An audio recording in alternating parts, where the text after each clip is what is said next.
I know the girls reached out via texting and calling. Dylan Mortensen, quote, supposedly called all the girls in the house after crying and screaming stopped. After 4 students at the University of Idaho were found murdered in their off-campus house. The mayor of Moscow, Idaho, Art Bedke. Mayor, thank you very much for being here. D, which we understand to mean Dylan Mortensen, quote, supposedly called all the girls in the house after crying and screaming stopped.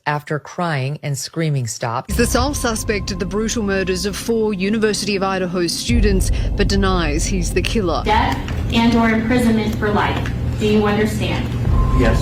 The factual basis for the charges are summarized in what's called a probable cause affidavit that is sealed until Mr. Kohlberger is physically back in Latah County. They knew the guys who were there. It wasn't just one.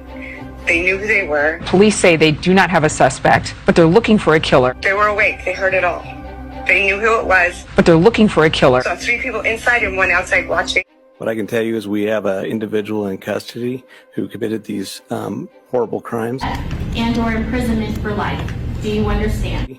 Who committed these horrible crimes. You said that it happened between 3 and 4 in the morning.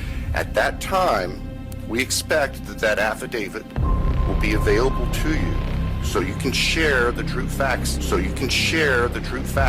with all of your readers and your watchers and your listeners. And they saw people outside and they saw the people inside. And they knew who was there. And she still didn't call the police. Dylan and Bethany were in the downstairs room. They locked themselves in Bethany's bedroom together right away. They were told to go into that bedroom. Have you identified a motive? That is part of the investigation, and that will come out as we continue the investigation. Any indication that the suspect knew the victims? That's part of the investigation as well. It won't be something that will come out at this point in time. 3 people inside and 1 outside watching, or 2 people inside and 1 outside watching. And they saw people outside and they saw the people inside. And they knew who was there. What I can tell you is we have an individual in custody who committed these horrible crimes. They know something from the crime scene and the nature of the crime that they have not shared with the rest of us. Can you tell us if you eventually had a license plate number to the Elantra and how you tracked it to Pullman? Why didn't they call the police? She goes, I don't know. 2 other roommates survived on the ground floor, waking up several hours later, calling friends over when their roommates were unresponsive. They weren't asleep. They were awake. They heard it all. Calling friends over when their roommates were unresponsive. After crying and screaming stopped. I know the girls reached out via texting and calling. Dylan Mortensen, quote, supposedly called all the girls in the house after crying and screaming stopped. So I can only assume that by the phones being ignored.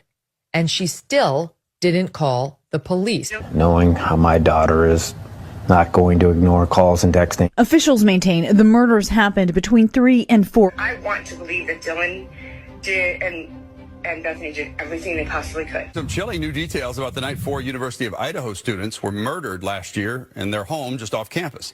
According to airmail, the 2 housemates who survived were reportedly texting each other while the killings were happening. After crying and screaming stopped. The forensics indicate that the crime occurred at 3 or 4 in the morning. Or 2 people inside and 1 outside watching. And they saw people outside and they saw the people inside. And they knew who was there.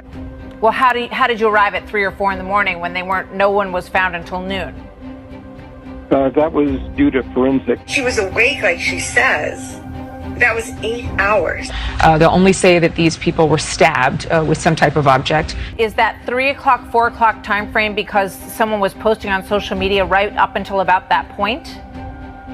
I haven't heard that. They don't have a motive. 3 people inside and 1 outside watching. Or 2 people inside and 1 outside watching. They don't have a motive.